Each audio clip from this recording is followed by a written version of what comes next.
Guys night duty চলছে। দেখ এখন ঘড়িতে দেখো, এই যে ঘড়িটা দেখো, আর দেখতে পাচ্ছ অন্ধকারে খারাপ, এই দেখো দেখা যাচ্ছে।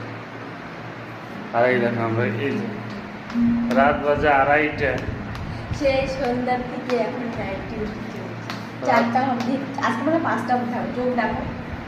একটু ঘুমানোর কোনো লক্ষ্য নেই, দেখো চোখগুলো দেখো। এই তুই ঘুমাবি না? বাবা নিয়ে মনে যা। হয় বন্ধ করে দিলাম। না চারিদিকে দেখো কেমন কুটকুটে অন্ধকার।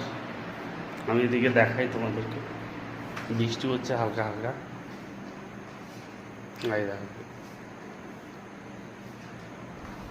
আর একে নিয়ে এখন এই সারা রাত ধরে আমাদের ঘুম টুম সব কারে উঠে গেছে। অ্যাকচুয়ালি কি আমার বাবাটা না, এই যে এত বড় বাড়িটা রাতে গুলো ঘুমোতে পারে না, টেনশন হয়। তাই ও পাহারা দেয়, দিনের বেলা ঘুমায় না। বাবা মুখটা মুছে নাই। দাঁড়া আমি এটা নিয়ে আসতেছি। এ ঘুমাবে না আজকে। আজকে 5টা, আজকে নাইট ডিউটি 5টা। হ্যাঁ তো চলো টাটা।